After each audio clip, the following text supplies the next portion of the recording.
The family that pulled me into this work was the Korkmaz family. Not as predecessors.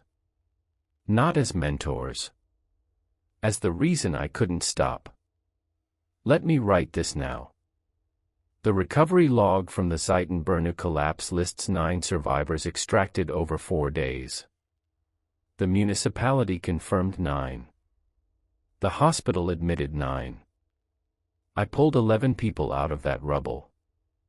The 2 I cannot account for were alive, responsive, and grateful. They gave me their names. One of them held my hand for 6 minutes while we stabilized the slab above her. I felt her pulse. I heard her breathe. Neither name appears in any residential record for that district. Neither was reported missing. Neither arrived at any hospital. The ambulance crew that took them does not dispute the head count, they simply have no memory of more than 9. I have been doing collapse recovery in Istanbul for 12 years. I need to talk about what I've found in the spaces underneath. My name is Deniz Kara. I am a licensed geological engineer and the operational lead of a 5-person urban search and rescue team contracted through the Istanbul Metropolitan Municipality's Disaster Coordination Center, which we call AKOM. We are not military. We are not fire department. We are a civilian technical team specialized in structural collapse, specifically, the assessment of void spaces in pancake-type failures where reinforced concrete floors compress vertically but leave survivable pockets between layers. Our job, stated simply, we map where people might still be alive inside a collapsed building, and we go get them. The team is, or was, at full strength, myself, our structural analyst Elif Saydam, our heavy equipment coordinator Murat Demir, our medical first response specialist Arda Selik, and a rotating 5th position that during the period I'm describing was filled by a young engineer named Selin Arslan. We work in 12-hour rotations during active recovery operations, sleeping in shifts at a forward staging area, eating what the municipality brings, and communicating through a combination of radio, hand signals, and a fiber optic camera system we thread through drill holes into suspected void spaces. That camera system is important. Its footage is the reason I'm certain about what I've seen. I should clarify something about Istanbul that people from other cities don't always understand. This is a place where Roman cisterns sit beneath Ottoman foundations, beneath 19th century stone buildings, beneath 20th century concrete apartment blocks. The ground here is not one layer. It is dozens. And when a modern building collapses, it doesn't just fall into itself, it falls into whatever is underneath, and what's underneath is often unknown, unmapped, and older than anyone expected. We account for this. Our pre-collapse surveys include historical overlay maps provided by the Municipal Planning Archives, and we cross-reference them with ground-penetrating radar when time allows. We know that beneath a 6-story apartment building in Fatih, there may be a Byzantine drainage channel. We know that beneath a parking structure in Üsküdar, there may be an Ottoman-era well shaft. These are catalogued risks. We plan for them. What I'm going to describe is not a catalogued risk. The first time I noticed something wrong was during the Bagsalar recovery in 2019. A 5-story residential building on Yildirim Bayezid Caddesi had undergone a partial pancake collapse after what was later determined to be a gas explosion on the 2nd floor.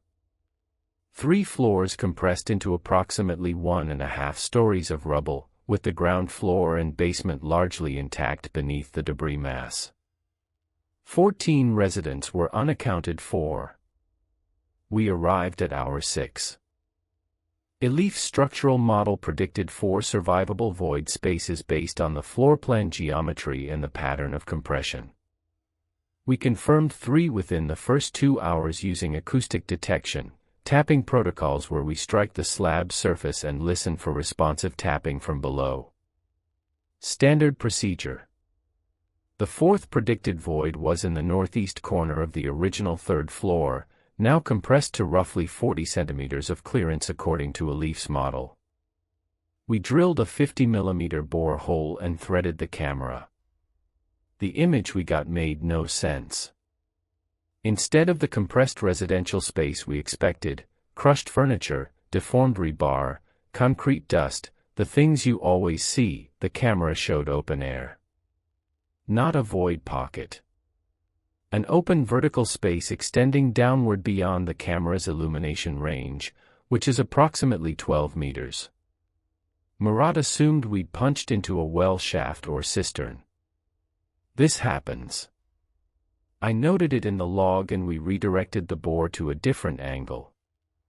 We found the actual void pocket 60 centimeters to the west, extracted 2 survivors from it, a mother and her teenage son, and continued operations. But I went back to that footage later, on my own laptop, and looked at it frame by frame. The space the camera had entered was not a well shaft. Well shafts are circular or roughly square, lined with stone or brick, and show centuries of water damage. This space had flat walls. The walls were smooth. And at the very limit of the camera's light, approximately 11 meters down, there was a floor. A flat, clean, unbroken floor. With something on it. The resolution at that distance, through dust and 50 millimeters of bore hole, was not sufficient to identify the object clearly. But the shape was geometric. Rectangular. Placed, not fallen. I told a Leaf the next day. She looked at the footage and agreed it was unusual but pointed out that we were operating above a district with extensive late Ottoman commercial basements, many of which were sealed during the 1950s road widening campaigns and never re-entered. A sealed basement with intact flooring and an abandoned piece of furniture was unusual but not impossible. I accepted that explanation. It was reasonable. It was also wrong, but I didn't know that yet. The second incident was 7 months later, during a much smaller operation, a 3-story workshop collapse in Bayrampaşa following heavy rainfall that destabilized a retaining wall. No fatalities expected, the building had been mostly evacuated. We were called in to confirm no one remained in the basement level, which had partially flooded. We sent the camera down through a gap in the collapsed first floor. The basement was there. Knee-deep water, scattered equipment, a ruined electrical panel. Normal. But the camera, panning left, caught the edge of something that shouldn't have been visible, an opening in the basement's east wall, roughly 2 meters wide, leading into a space that the building's plans did not show. I assumed it was a breach into an adjacent basement. Common enough in Istanbul's older commercial districts where buildings share party walls and sometimes those walls fail during collapses. But when I checked the adjacent building, it was intact. Undamaged. And its basement wall, when we examined it from the other side 2 days later during the site clearance, was solid. Unbroken. The opening existed only from inside the collapsed building. I noted it. I took screenshots. I mentioned it to a Leaf again, and this time she didn't have an immediate explanation, but she also didn't seem alarmed. Old construction, she said. Hidden rooms. It's Istanbul. She was right that it was Istanbul. She was wrong that it was old construction. Because when I enhanced the camera footage, the walls visible through that opening were concrete. Modern concrete. With steel form tie holes still visible in a regular grid pattern. The kind of walls you pour using contemporary formwork. Somebody had built a room, a modern, engineered room, in a location that no plan showed, accessible only through a wall that was solid from the other side, visible only after the building above it collapsed. I started keeping a personal file. Over the next 2 years, across 11 collapse recovery operations of varying scale, I threaded cameras into void spaces a combined total of perhaps 90 times. In 7 of those operations, the camera captured something beneath the expected collapse zone that did not correspond to any known subsurface structure. Not every instance was dramatic. Some were just unexpected depth, a void that should have bottomed out at the foundation level but continued another 3 or 4 meters into what appeared to be open, dry, clean space. Some were geometrically strange, right angles where geology would produce curves, flat surfaces where you'd expect rubble or soil. But 3 of those 7 instances showed the same thing: modern construction materials in locations that no municipal record, historical archive, or geological survey could explain. Concrete. Steel. In one case, what appeared to be a fluorescent light fixture, unlit, mounted to a ceiling that existed 4 meters below a foundation slab poured in 1987. I want to be precise about this. I am not describing ancient ruins. I am not describing Roman chambers or Byzantine waterways or Ottoman vaults. Those exist throughout Istanbul and they are well documented, frequently encountered, and structurally predictable.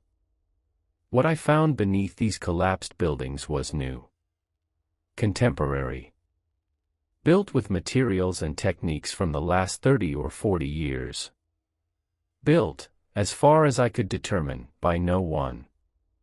I brought this to my team formally in March of 2022, during a debrief after a moderate-scale operation in Esenler. I showed them the compiled footage, 7 clips, time-stamped, geolocated, cross-referenced with municipal plans and historical overlays showing nothing at those coordinates. The reactions were split in a way that surprised me. Murat dismissed it entirely. He said underground Istanbul was full of undocumented construction, illegal basements, smuggling tunnels, Cold War civil defense shelters that were never registered. He wasn't wrong that those things exist. He was wrong that they explained what we were seeing, but I couldn't prove that in the room, so his position held with the casual authority of a man who has been doing physical work in this city for 25 years. Arda was uncomfortable. He didn't challenge my data, but he said, and I remember this clearly, "Denise, we recover people from collapses. We don't investigate what's underneath. That's not our job." He said it kindly. He meant it as a professional boundary. He was also, I now believe, afraid. Selin was the only one who engaged directly. She had a background in geotechnical engineering and she sat with the footage for a long time, measuring pixel dimensions against known reference objects to estimate scale. When she was done, she said, "The fluorescent fixture. The ceiling it's mounted to. The distance from the collapse foundation to that ceiling is at least 6 meters. There is no record of anything being excavated to that depth at that location. Not legally, not illegally. You would need heavy machinery to move that much earth." Someone would have noticed. Elif, who I expected to be my ally because she'd been the first person I'd told, said almost nothing. She studied the footage, nodded at Selin's measurements, and then said, "We should keep recording when we find these. But we should not report them yet." I asked why. "Because we don't know what we're reporting," she said. "And because it will slow down operations. Every time you flag an anomaly, the municipality sends an archaeological team.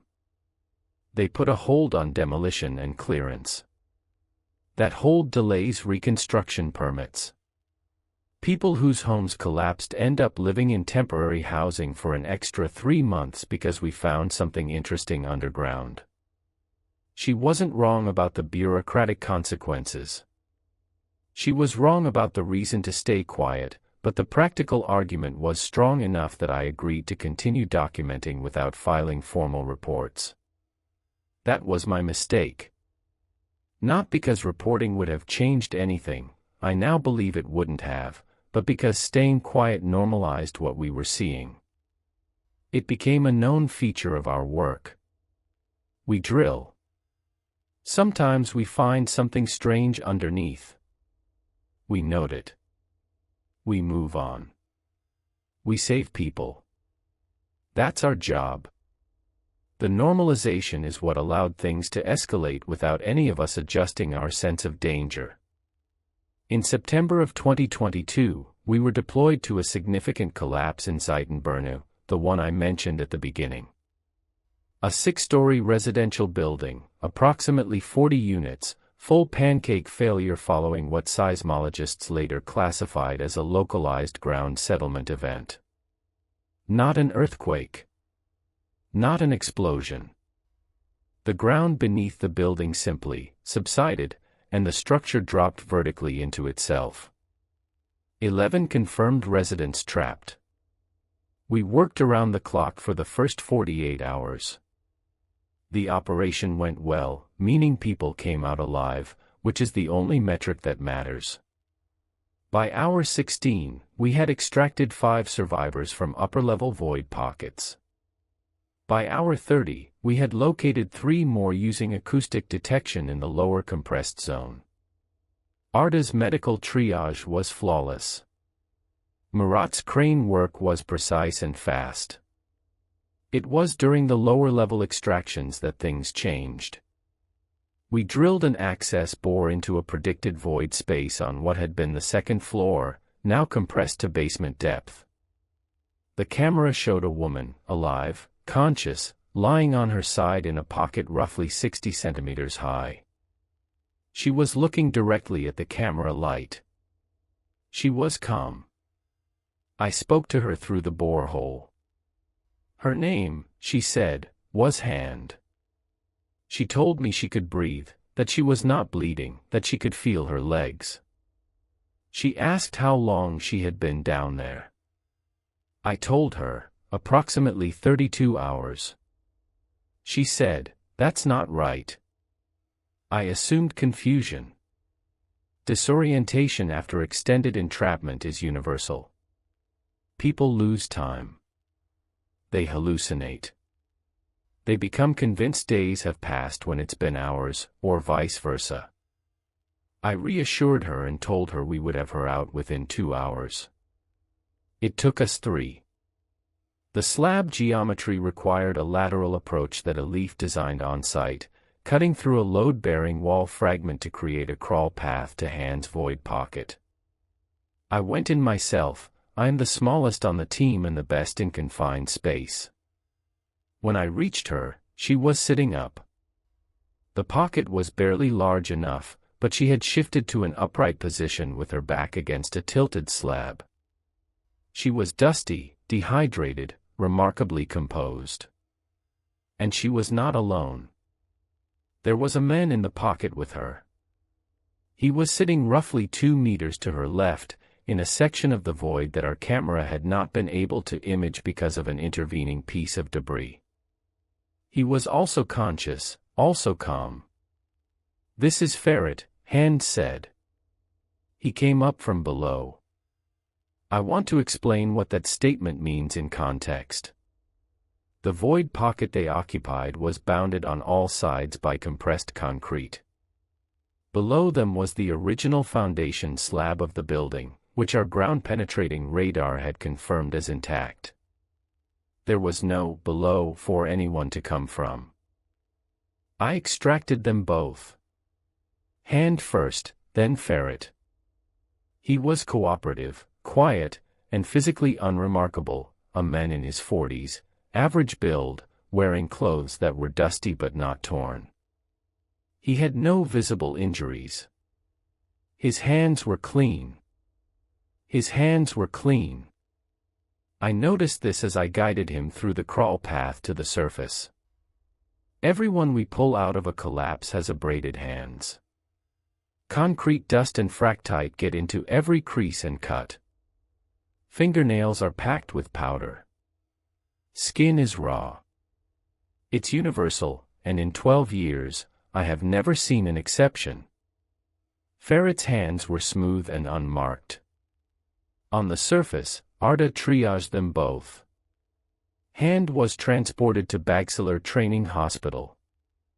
I have her intake record. She recovered fully.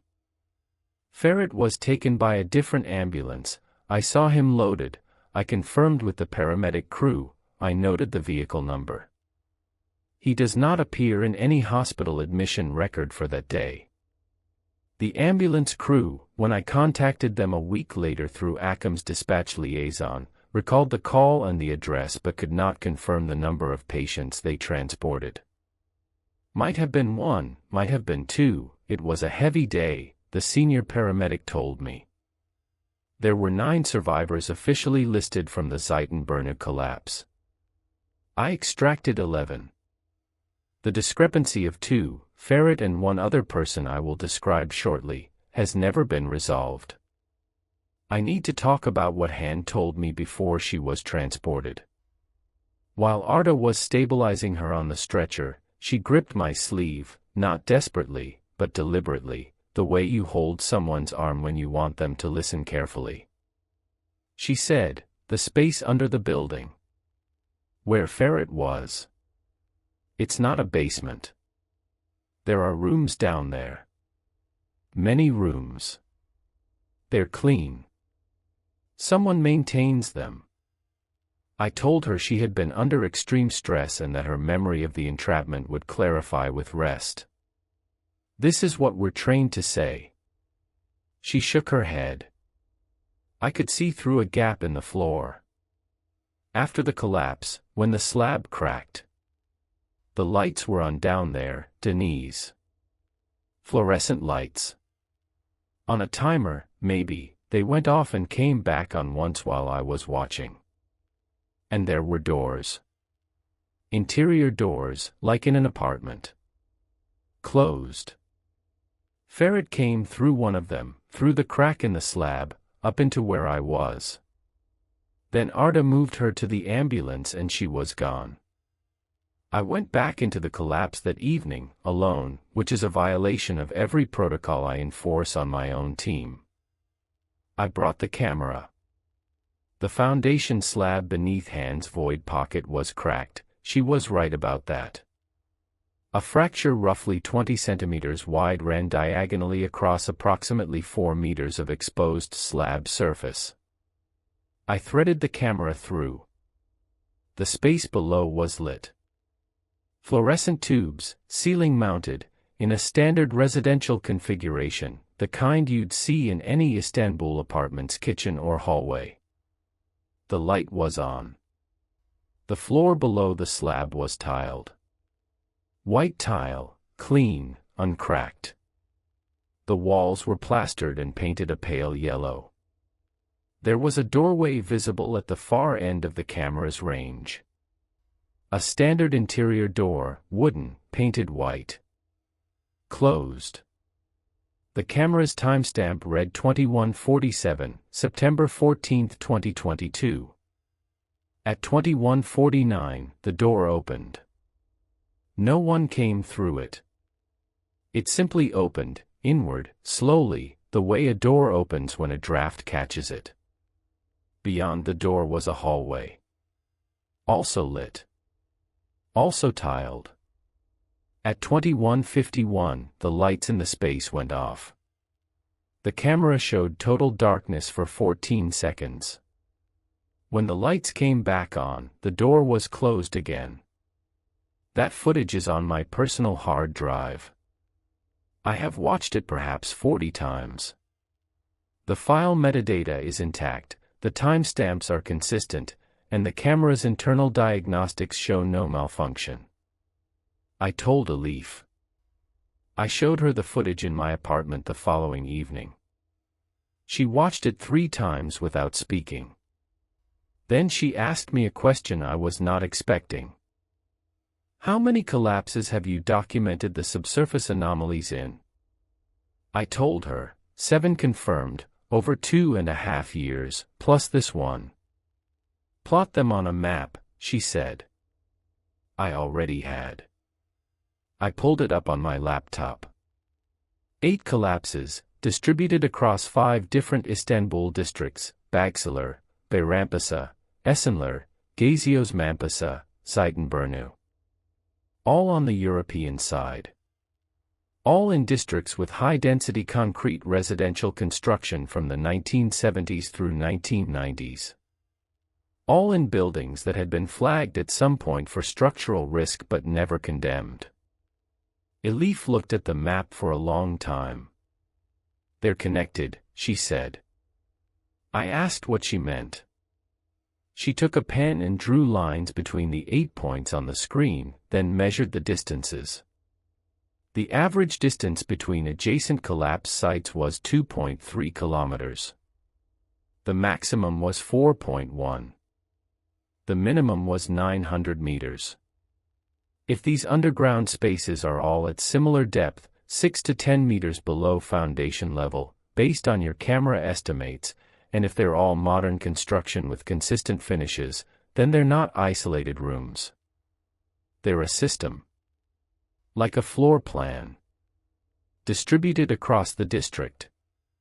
I want to be clear about what Elif was proposing, because it has implications I didn't fully grasp at the time. She was suggesting that beneath the densest, most heavily built residential neighborhoods in Istanbul, neighborhoods where millions of people live in buildings constructed on foundations that are supposed to rest on surveyed, characterized, load-bearing ground, someone had built an entire parallel infrastructure. Apartments. Hallways. Lit, tiled, maintained rooms.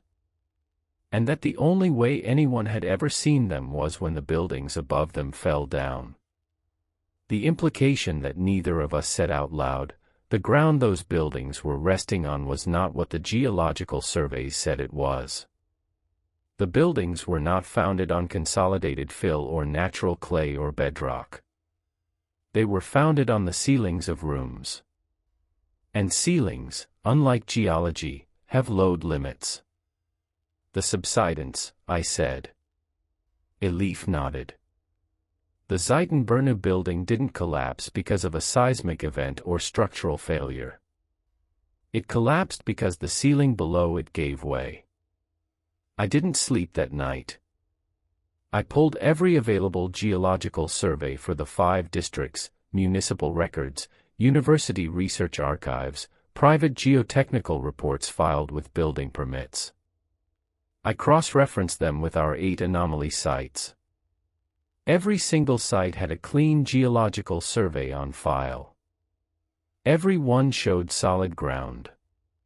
Consolidated fill over natural clay over bedrock, at the depths predicted by the regional geological model.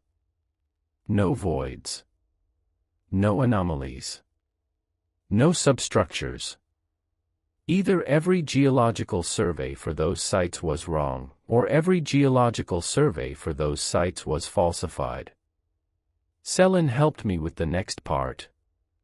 She had access, through her university contacts, to raw borehole data from a 2018 district-wide geotechnical study commissioned by the municipality as part of an earthquake preparedness initiative. The study had drilled over 300 boreholes across the European side residential districts and characterized the subsurface at each point. 12 of those boreholes were within 200 meters of our 8 anomaly sites. Selin obtained the raw field logs, not the published summary, but the actual driller's notes. 9 of the 12 logs contained a notation I had never seen before: DKR, no sample recovered. DKR. Selin didn't recognize the abbreviation either.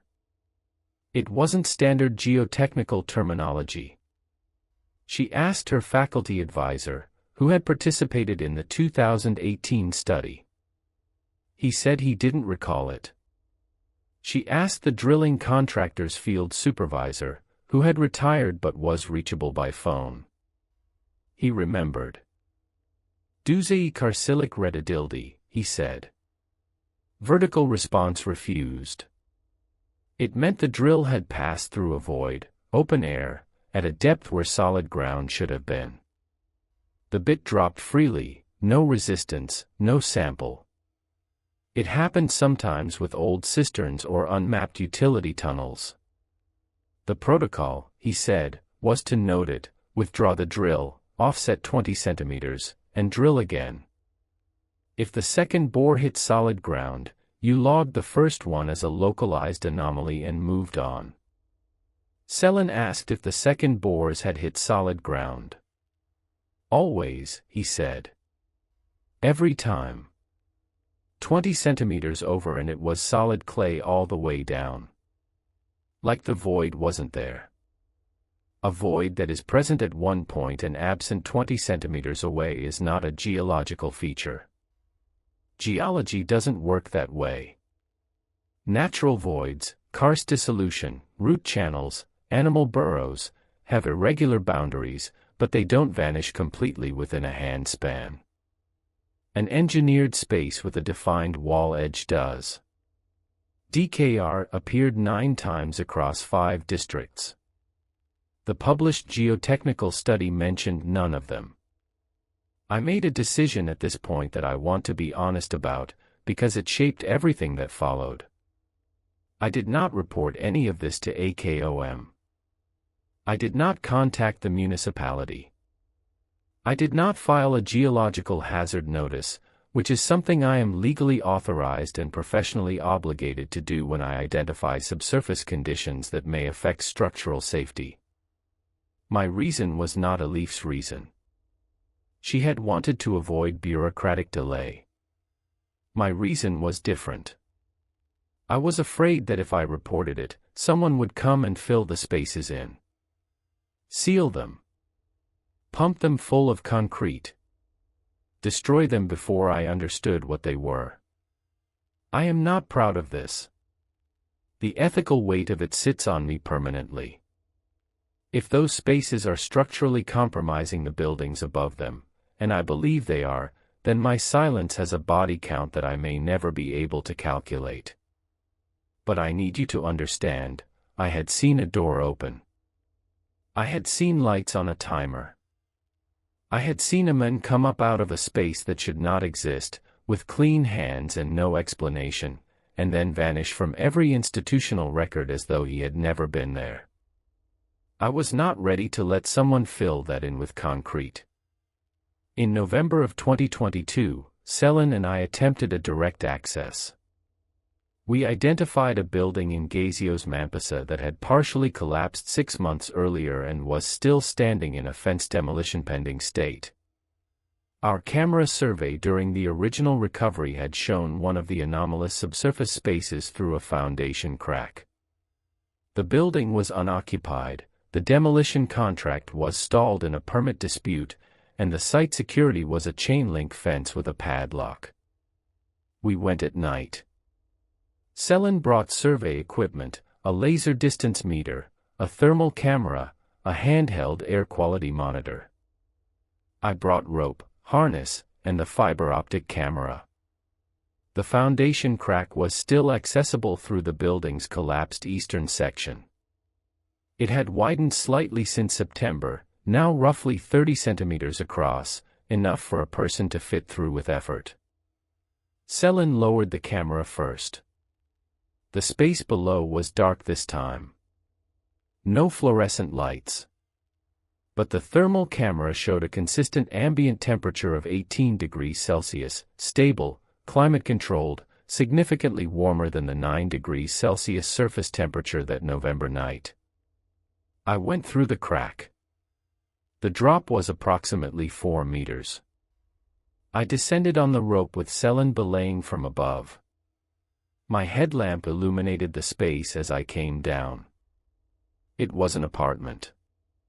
I am going to describe it precisely because precision is the only thing I have left. The room I entered was approximately 4 meters by 5 meters.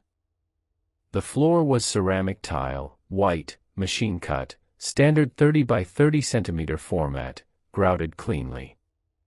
The walls were plastered, painted pale yellow. The ceiling, which was the underside of the building's foundation slab, was finished with a thin layer of plaster and painted white. The fluorescent fixture I had seen in camera footage from other sites was present here, a twin-tube ceiling mount, the kind sold in every building supply store in Istanbul. It was off. There was furniture. A small wooden table against one wall, with 2 chairs. A shelf unit, pressed particle board, the kind you assemble from a flat pack. On the shelf, 3 books, a ceramic cup, a folded cloth that might have been a dish towel. The air smelled clean. Not stale. Not dusty. There was a faint scent I couldn't immediately place, something organic, warm, like bread or grain. The doorway a leaf and I had seen on camera was present in the far wall. The door was open this time. I walked through it. The hallway beyond was approximately 2 meters wide and extended further than my headlamp could reach. The walls were the same pale yellow plaster. The floor was the same white tile. There were doors on both sides, standard interior doors, wooden, painted white, spaced at regular intervals. I opened the first door on the right. Another room. Same dimensions. Same finish. Same furniture configuration, table, chairs, shelf. But on this shelf, there were different objects. A small framed photograph. I picked it up. It showed a family, a man, a woman, 2 children.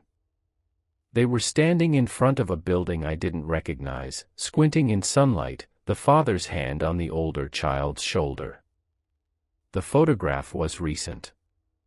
The clothing was contemporary. The image quality was digital, printed on standard photo paper. I put it back. I opened 2 more doors. Same rooms. Same dimensions. Same furniture. Different personal items on the shelves, a pair of reading glasses, a child's toy, a small transistor radio. The hallway continued beyond what I was willing to explore alone. But as I stood there, in a climate-controlled corridor of impossible residential spaces built beneath a collapsing city, I heard something that made me turn off my headlamp and stand completely still. Footsteps. Not above me, that would have been Selin, or a security patrol, or a stray animal on the rubble. These footsteps were ahead of me. Deeper in the corridor. Coming from a direction that, by my rough estimate, would have been approximately 30 meters northwest, beneath the adjacent residential block, which was occupied. Lived in. A building full of families. The footsteps were unhurried. Regular. The sound of someone walking down a hallway in their own home. They stopped. A door opened, I heard the latch, the hinge, the soft compression of the seal. A door closed. Silence. I went back to the rope and Selin pulled me up. On the surface, sitting on the rubble, I told her what I'd seen. She listened without interrupting. When I finished, she asked, the family in the photograph. Did they look afraid? I thought about it. No, I said. They looked like they were having a good day. We went back to our regular work. The winter months are quieter for collapses, the ground is stable, construction activity decreases, and the municipality's demolition schedule slows. I spent December through February reviewing every collapse report AKOM had filed in the last 15 years, looking for any mention of subsurface anomalies, unexpected voids, or unidentified survivors. I found 14 reports that mentioned encountering undocumented substructure during recovery operations. In every case, the notation was brief, 1 or 2 lines in an operational log, and in every case, no follow-up investigation was recorded. I found 6 reports where the survivor count at extraction did not match the survivor count at hospital intake. The discrepancies were small, 1 or 2 people, and in every case, they had been attributed to chaotic field conditions and triage documentation errors. I found one report that was different from all the others. It was from 2009, a major collapse in Küksekmas, an 8-story building, 31 confirmed dead, 14 survivors. The report was written by a recovery team leader named Volkan Ateş, whose name I recognized because he had trained several of the people I later worked with, though he had left AKOM before I joined. Volkan's report contained a paragraph that had been redacted in the official filing, blacked out with a physical marker, not a digital redaction. But the original was a photocopy, and the pressure of his pen had embossed the text into the paper beneath. I photographed it at an angle with a raking light. It read: during extraction of survivor 11, F, approximately 35, conscious and ambulatory, the survivor repeatedly stated she did not wish to be removed and requested to be returned to her unit. When asked to clarify, she described a furnished residential space beneath the foundation level, accessible through the collapse damage, where she stated she had been living for months. Survivor was agitated during transport and did not arrive at the designated medical facility. Status: unresolved. Recommend subsurface survey of collapse footprint before demolition clearance. Request denied by District Coordinator, March 14, 2009. A woman pulled from a collapse in 2009 said she had been living in one of those rooms. She didn't want to leave. And when they brought her to the surface, she disappeared before reaching the hospital. Like ferret. I found Volkan Ateş. He was retired, living in Bursa, 71 years old. I drove there on a Saturday in March. He was not surprised to hear from me. He was not surprised by my questions. He was, in fact, visibly relieved, a reaction I did not expect and which unsettled me more than anything I had found underground. I thought I was the only one, he said. 15 years. I thought I was the only one who noticed. He told me that over his 22-year career with AKOM, he had personally encountered the subsurface spaces during at least 11 recovery operations. He had photographed them, documented them, and reported them 3 times through official channels. Each report was acknowledged, filed, and produced no investigation, no follow-up, and no response. It's not a conspiracy, he said, and I want to emphasize this because it's important. Nobody is hiding it. Nobody is protecting it. It's just, the system has no category for it. A collapse happens, we recover survivors, the building is demolished, the site is cleared, a new building goes up. The subsurface anomaly is buried under the new foundation. It doesn't fit into any workflow. There's no form for it. No budget line. No department. So it doesn't exist. Then he told me about the people. I pulled out 9 of them over the years, he said. 9 people who came from below, not above. Some of them told me they'd been living down there. One man, this was in Bagsalar, 2005, said he'd been down there for 4 years. He was healthy. Clean. Well-fed. He said the rooms were comfortable. He said there were others. What happened to them? I asked. The 9. Same thing that happens to yours, I expect, Volkan said. They get to the surface. They give a name. They get loaded into an ambulance. And then they're gone. No hospital record. No residential record. No identity record. It's as if they come from down there and they can only exist for a little while up here before they go back. He looked at me. Or, he said, they were never up here at all, and we imagined them, and you and I are both losing our minds in the exact same way. But I felt them, Denise. I carried a woman on my back through a crawl space in 2007. She weighed 62 kilos. I felt her arms around my neck. That's not a hallucination. I drove back to Istanbul that night with my hands tight on the wheel. In April of 2023, a 6-story building collapsed in Gungaren during a moderate seismic event. Magnitude 4.2, centered in the Marmara Sea, not large enough to cause structural failure under normal conditions, but this building was on ACM's watch list for compromised load-bearing columns. We deployed. Full team. The recovery took 3 days. On the second day, we located a survivor in a deep void pocket, below foundation level. This shouldn't have been possible. Survivors are found within the collapsed structure, not beneath it. But our acoustic detection registered responsive tapping from approximately 8 meters below the original ground floor. We drilled. We sent the camera. We found a woman sitting in one of the rooms.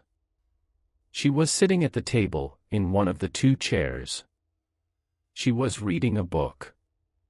The lights were on.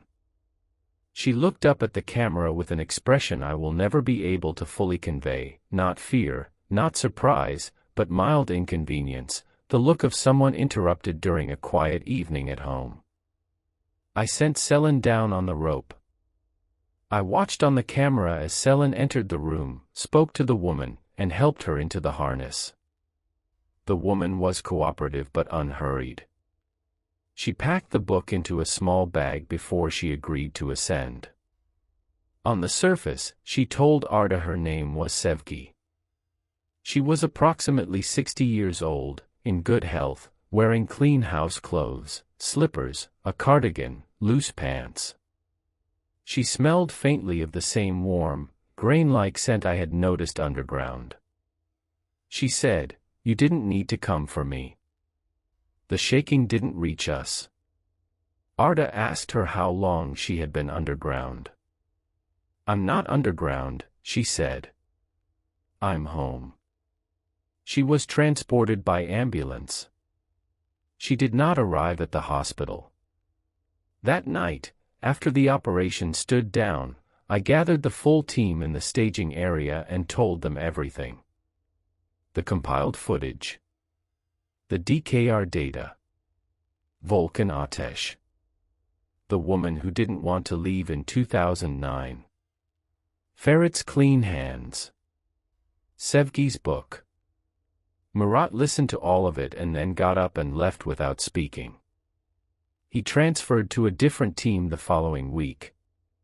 He and I have not spoken since. Arda stayed seated for a long time after I finished. Then he said, "How many buildings in these districts are on the compromised list?" I told him, "Over 2,000. "And how many of them are sitting on top of these rooms?" I said I didn't know. No one did. The only way we had ever found them was when the buildings above came down. Then every building on that list is a potential collapse, he said. Not because of the building. Because of what's underneath it. Elif, who had been quiet throughout, said, "The rooms are occupied, Denise. You've confirmed that. People, or whatever they are living in them. They have furniture. Photographs. Books. If the municipality does a subsurface survey and finds the rooms, they'll fill them with concrete. Standard void stabilization. They'll fill them while people are inside." I hadn't thought about it that way. "We don't know that they're people," Arda said quietly. "You triaged Sevgi yourself," Elif replied. "What did your instruments say?" Arda was quiet for a long time. Pulse 68. Blood pressure 120/75. Oxygen saturation 97%. Temperature 36.8. Human readings, Elif said. Human readings, Arda agreed. But no hospital record. No identity. She packed a bag, Elif. She packed a book into a bag like she was leaving on a trip. Selin, who had been staring at the floor through all of this, said, "There's something I haven't told you." We all looked at her. When I was down there, in the room with Sevgi, before I put the harness on her, I looked down the hallway. The doors were open. Not all of them, but some. And there were people in the rooms. I could see them through the doorways. Sitting at tables. Standing by shelves. One of them was a child. She looked up. They were watching me. Not with fear. With patience. The way you watch someone who's walked into the wrong apartment. They were waiting for me to leave. I need to describe what happened in June of 2023 because it is the reason I am telling this now instead of continuing to document silently. A 9-story building in Bagsalar collapsed without any seismic trigger, any structural warning, any precipitating event. It fell at 3:15 in the afternoon. 43 residents were inside. We recovered 31 alive. 7 were confirmed dead. 5 were never found. Not never found in the way that usually means buried too deep, remains unrecoverable, DNA identification pending. I mean never found. No remains. No biological trace. No clothing. No personal effects. 5 people who were confirmed present in the building by multiple witnesses, whose apartments were located and excavated to the foundation level, who simply were not there. We sent cameras down. Beneath the building, the rooms were there. Lit. Furnished. Occupied. And through the camera, in one of those rooms, on a shelf, I saw a framed photograph I recognized. It was from one of the missing residents' apartments. I had seen it catalogued in the pre-collapse residential survey, a family photo, submitted as part of the resident identification documentation we used to prioritize extraction. The photo was now 7 meters below where the apartment had been. On a shelf, in a clean room, beside a folded cloth and a ceramic cup. The family in the photograph, a couple and their young daughter, were 3 of the 5 missing. I don't know how to end this because it hasn't ended. The collapses continue. Istanbul has approximately 75,000 buildings classified as high risk across the European side residential districts. They are coming down in 1s and 2s and 3s every year, on schedule, accelerating as the building stock ages and the seismic cycle tightens. Every time one falls, we go in. Every time we go deep enough, the rooms are there. Selin left the team in August of 2023. She told me she couldn't continue because of a question she could not resolve. When we pull someone out of there, are we rescuing them or are we taking them from where they belong? I couldn't answer her then. I can't answer her now. What I can tell you is this: the spaces are growing. In our earliest surveys, the rooms were isolated, a single space, maybe 2, beneath a collapse footprint. In the most recent operations, the camera shows corridors extending in multiple directions, branching, connecting. The architecture is becoming denser. More furnished. More lived in. And in the last 2 operations, the cameras showed something new. Doors on the interior side, the deep side, the side facing away from the collapse, that were not standard apartment doors. They were heavier. Metal framed. With the kind of locking hardware you see on exterior doors. Doors designed to go somewhere else. Somewhere further in. I haven't opened one. But last week, during a small collapse in Essenler, 2 stories, no fatalities, almost routine, I sent the camera into the subsurface as I always do now. The room was there. The table, the chairs, the shelf. On the table, there was a cup of tea. Still steaming. And beside it, a folded piece of paper. I zoomed the camera. On the paper, in neat handwriting, in Turkish, it said, "We know you come after the collapses. You are welcome to visit without one." Beneath it was a sketch, simple but precise. A map showing a route from the surface to the rooms. Through a building I drive past every day. A building that is still standing. A building that is still standing. And I know which one it is. The sketch was detailed enough. Not an address, no street name, no number, but a structural diagram showing a basement access point, a specific wall, and what appeared to be a removable panel behind a utility chase. The building in the sketch had a distinctive footprint, L-shaped, with the short arm of the L facing northeast. I recognized it because I had surveyed it 2 years ago as part of a routine pre-assessment for ACM's seismic vulnerability catalog. It sits on Barbaros Cad Desi, 6 stories, built in 1983, residential on floors 2 through 6 with a ground floor printing shop that has been closed for at least a decade. The structural rating I assigned it was C2, compromised but not immediately dangerous. It houses, by the last municipal count, 31 residents. I have driven past it at least 300 times. I sat with the sketch for 4 days before I told anyone. During those 4 days, I went through what I can only describe as a systematic failure of every professional framework I've spent 12 years building. I am trained to assess risk, prioritize life, follow protocol, document findings, and escalate decisions to the appropriate authority. The sketch on the table asked me to do none of those things. It asked me to walk into a standing building's basement and open a passage into a space that no authority recognizes, no protocol covers, and no professional framework can evaluate.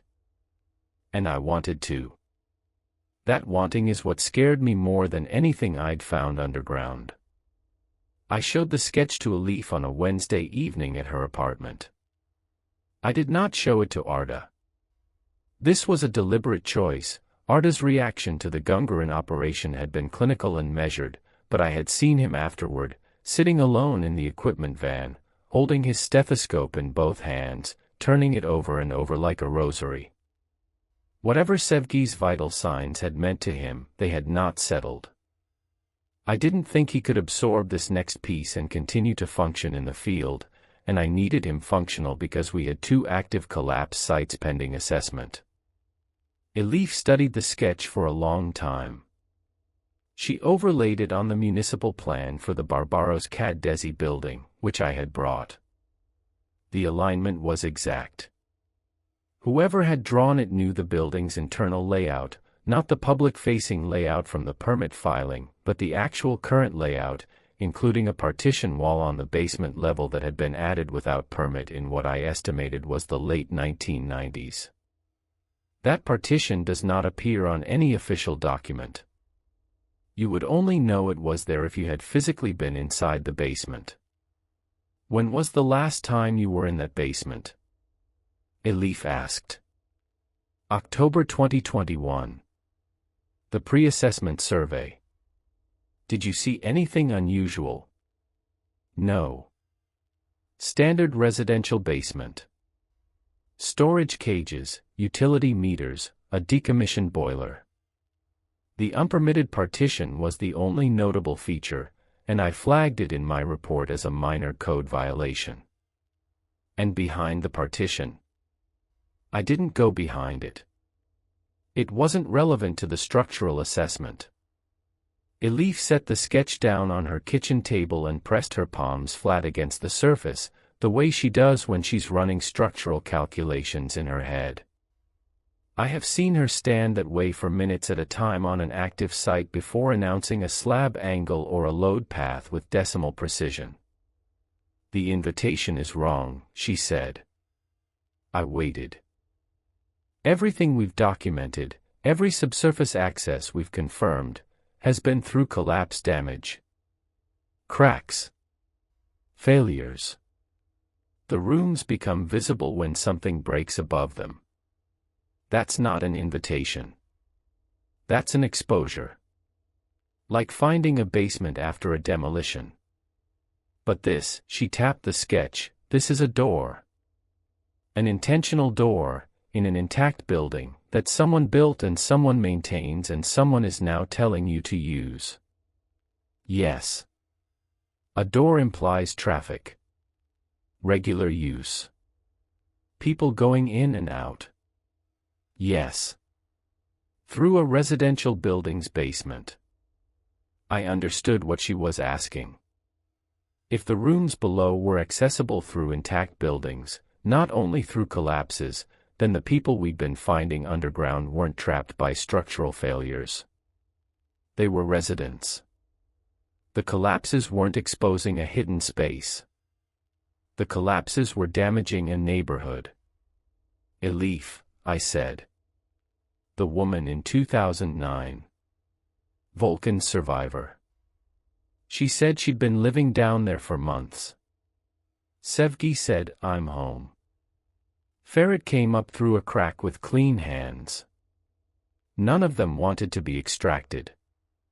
I know. We've been treating them as survivors. Trapped people we needed to rescue. I know. What if they're not trapped? Elif didn't answer for a long time. Then she pulled up the seismic vulnerability catalog on her laptop, the same database I contribute to, and filtered for European-side residential buildings with C2 or lower ratings, built between 1975 and 1995, with basements. The filter returned 11,463 results. "If even a fraction of these have access points," she said, "then we're not looking at a hidden structure under a few collapse sites. We're looking at a city underneath the city. And the people in it are not anomalies. They're a population." On Saturday, I went to the Barbaros Cad Desi building. I went alone. I know. I told Selin 2 years ago that solo subsurface entry was a protocol violation I would never repeat, and I meant it at the time. But this was different from every previous entry in one critical respect: I was not entering a collapse zone. The building was standing. The basement was accessible through the ground floor stairwell, which was unlocked. Residential buildings of that era in that district almost never have secured basement access. The legal framework was trespassing, not hazardous materials or confined space entry. I wasn't risking a structural failure. I was risking something else, and I didn't have a protocol for it. The basement was exactly as I remembered from my 2021 survey.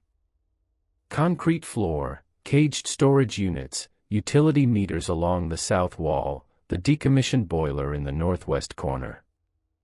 The unpermitted partition, drywall on metal studs, painted gray, divided the space roughly in thirds, with the larger section housing the storage cages and the smaller section sealed off.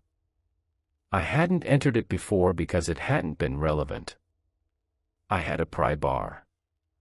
The drywall yielded easily. It was standard 12.5 mm board, screwed to the studs at normal intervals, not reinforced. Behind it was a small space, perhaps 3 meters by 2, empty except for dust and a single electrical conduit running vertically down the far wall and disappearing into the floor. The floor in this space was different from the main basement. The main basement had a poured concrete slab, typical of 1980s construction. This smaller space had tile. White ceramic tile, 30 by 30 cm, grouted cleanly. the same tile I had seen in every subsurface room. In the corner where the conduit entered the floor, there was a seam. Not a crack, a deliberate, finished seam, the kind you see around a floor hatch or a service access panel. Rectangular. Approximately 80 centimeters by 60 centimeters. The tile had been cut precisely around it. I hooked the pry bar under the edge. The panel lifted with almost no resistance. It was lightweight, not concrete, but a composite material, rigid but thin. Beneath it was a vertical shaft, roughly 80 centimeters square, with metal rungs set into one wall. A ladder. Going down. The air that came up through the opening was warm, 18 degrees, maybe 19, and carried that same faint grain-like scent. And the shaft was lit. Not by my headlamp, which I hadn't turned on yet. By a light source below. The warm, even glow of a fluorescent fixture. I want to record exactly what I did and did not do at this point, because the sequence matters. I did not descend. I photographed the opening, 12 images, from multiple angles, including a measurement reference using my folding rule laid across the hatch frame. I lowered my fiber optic camera on its full 15-meter cable. I recorded 9 minutes and 41 seconds of footage.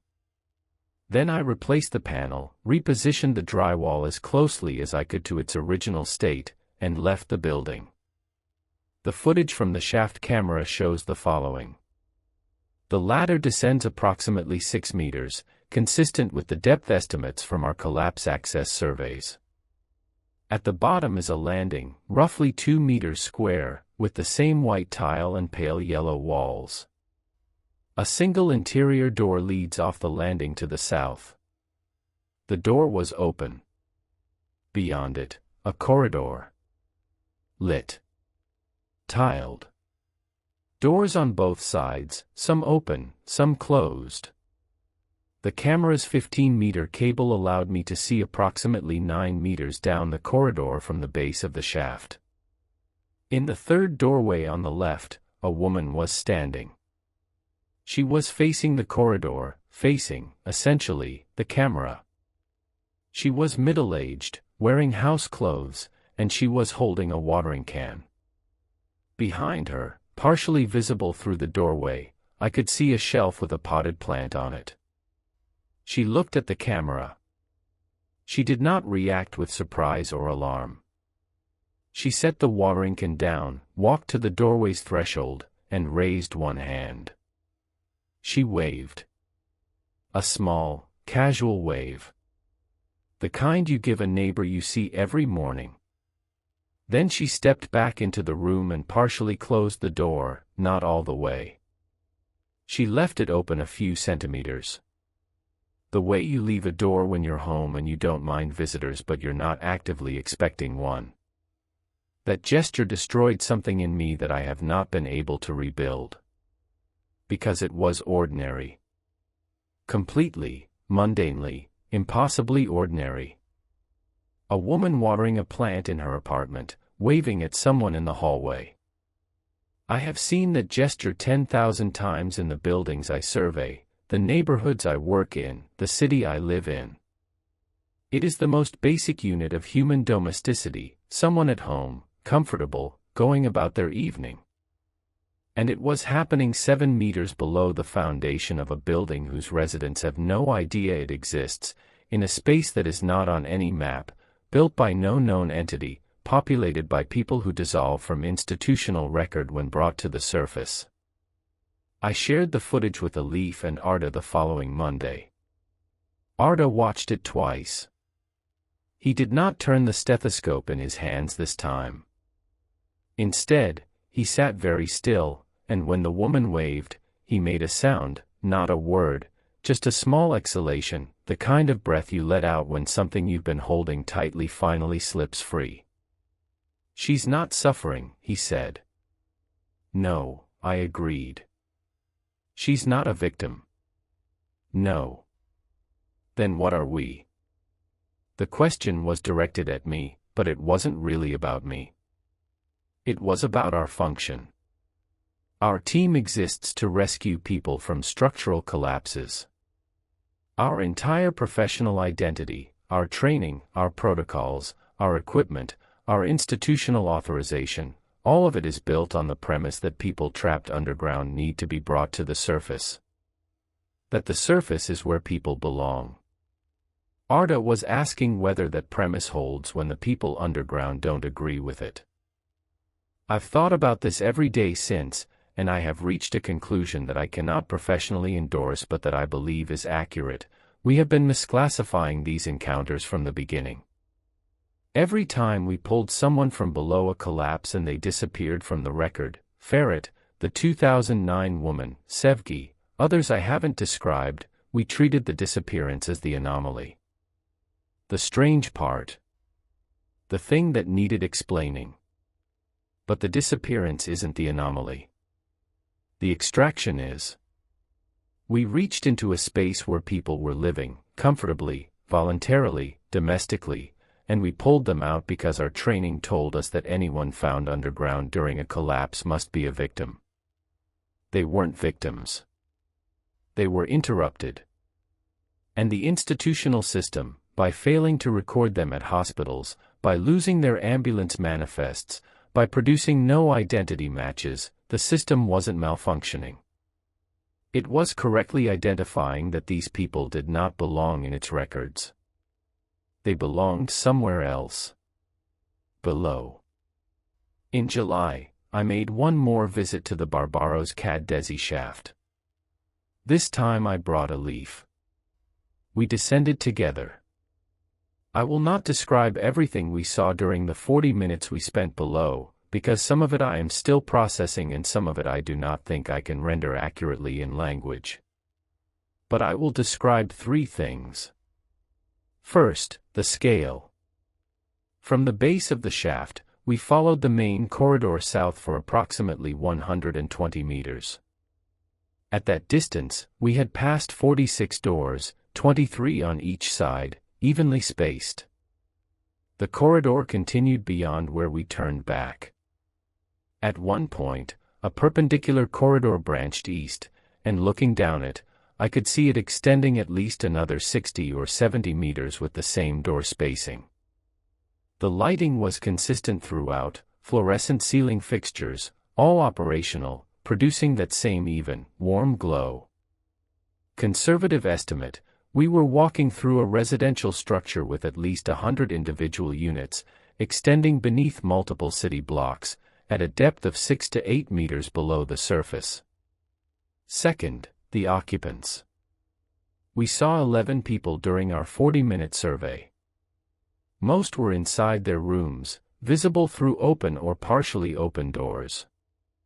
2 were in the corridor itself, a man walking toward us who nodded as he passed, and a teenage girl sitting cross-legged on the floor outside a closed door, reading from a textbook. She looked up at us with the measured disinterest that teenagers project toward all adults who are not immediately relevant. Nobody challenged us. Nobody asked who we were or why we were there. The atmosphere was not secretive or guarded. It was residential.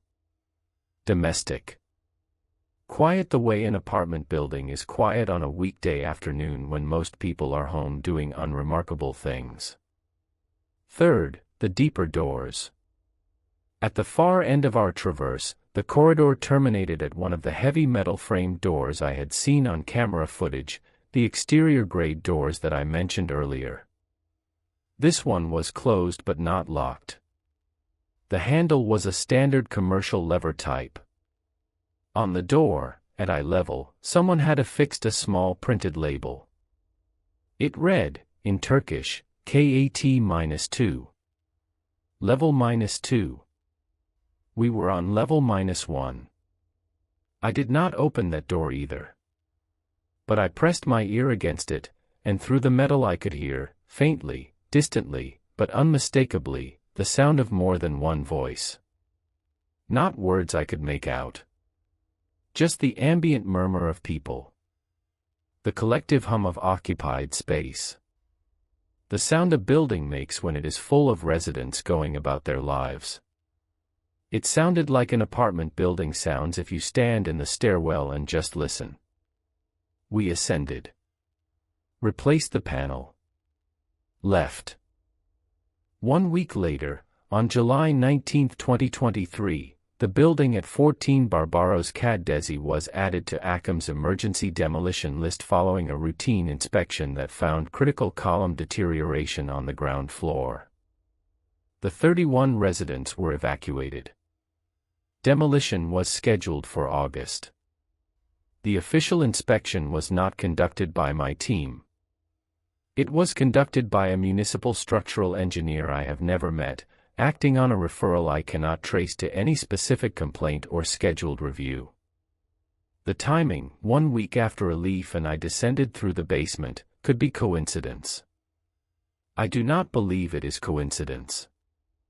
If that building is demolished, the shaft will be buried under rubble and then sealed beneath a new foundation. The access point, the one the sketch described, the one the underground residents apparently use, will be gone. Whether there are other access points in other buildings, I have to assume there are. But I don't know where, and the only way I've ever found these spaces is through collapse damage or through an invitation I received once from people who may now be watching their ceiling get scheduled for removal. The demolition has been delayed 3 times due to permit disputes and contractor availability. As of the date I am writing this, the building is still standing. The residents have been relocated. The ground floor printing shop is boarded up. The fence around the perimeter is chain link with a padlock, the same kind of security that every pending demolition site in Istanbul receives. I have been back to the basement 4 more times since July. On the first visit, everything was as before. The panel, the shaft, the corridor, the lights. On the second visit, August, there were fewer open doors. I counted 8 occupied rooms visible from the corridor, compared to the 20+ I had observed previously. The corridor felt the same, but it felt less full. The ambient texture of habitation, the warmth, the small sounds, the grain-scented air, was thinner. On the third visit, September, the corridor lights were dimmer. Not off, but reduced, the way fluorescent tubes look when they're reaching the end of their lifespan or when the electrical supply is being curtailed. Several doors were closed that had previously been open. The air was cooler, 16 degrees, down from 18.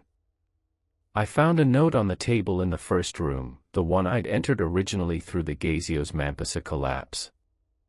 Same neat handwriting. It said, "The building above is scheduled. We understand. We are moving further in." On the fourth visit, last week, the corridor lights were off. My headlamp was the only illumination. Most doors were closed. The rooms I checked were empty, not abandoned, but cleared. The furniture was gone. The shelves were bare. The tile floors were clean, as if recently swept. At the far end of the corridor, the heavy metal door to KAT-2 was open. Beyond it, there was light. And the sound of voices. They had moved down. I am a geological engineer. My professional obligation is to the safety of structures and the people inside them. I am required by law and by professional ethics to report any subsurface condition that could compromise structural integrity. The existence of an unmapped, multi-level inhabited space beneath one of the most densely populated urban zones on Earth is, by any standard, a reportable condition. I am also the person who watched a woman water a plant in her home and wave at me like a neighbor.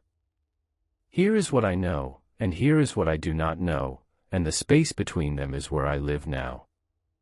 I know the spaces are real. I have footage, thermal data, air quality readings, and physical measurements. I have corroboration from Elif, from Selin, from Arda, from Volkan Atesh. I have the testimony of survivors who told me where they came from and did not want to be moved. I do not know who built the spaces. I do not know when. I do not know how the construction was accomplished without detection. The volume of excavation alone would have required thousands of truckloads of soil removal over months or years. I do not know how the spaces are powered, ventilated, or supplied. I do not know how many people live in them or where those people came from or why they do not exist in any surface-level institutional record. I do not know whether the spaces caused the collapses, or whether the collapses merely exposed the spaces, or whether the relationship is more complex than either, whether the buildings and the rooms exist in some kind of structural reciprocity where the failure of one is the condition for the survival of the other. I do not know what is on KAT-2, or how many levels there are below that. And I do not know, this is the one that keeps me awake, whether the invitation was genuine. Whether the note on the table was what it appeared to be, a neighborly gesture from people who had noticed me visiting and wanted to make it easier. Or whether it was something else. A recruitment. A gentle, patient, perfectly calibrated recruitment, using the one thing that would work on someone like me, not fear, not compulsion, not mystery, but domesticity. Ordinariness. The simple, devastating image of a woman watering a plant in her home. Because I want to go back. Not to document. Not to survey. Not professionally. I want to see the rooms again. I want to walk the corridors. I want to sit at one of those tables and drink tea and feel the warmth and smell whatever that grain scent is and be in a place that is quiet and finished and occupied and complete. I want to go home to a place I have never lived. The demolition permit for 14 Barbaros Cad Desi was approved last Tuesday. The contractor begins work on the 26th. In 8 days, the shaft I know about will be buried. And I keep thinking about what Sevgi said when we pulled her out of the Gungaren collapse, calm and unhurried, holding her book, looking at us with that expression, not fear, not confusion, but the patient displeasure of someone who has been removed from where she belongs. I'm not underground, she said. I'm home. The 26th is in 8 days. I have not decided. But I notice that I've started packing a bag, just a small one, the kind you'd take for an overnight stay. A book. A change of clothes. A photograph of my mother, framed, the right size for a shelf. I notice that I packed it before I decided to. And that it's sitting by my door. And that every morning when I leave for work and every evening when I come back, I look at it, and it feels like it's waiting. And I notice that the building on Barbaros Cad Desi is still standing. For 8 more days.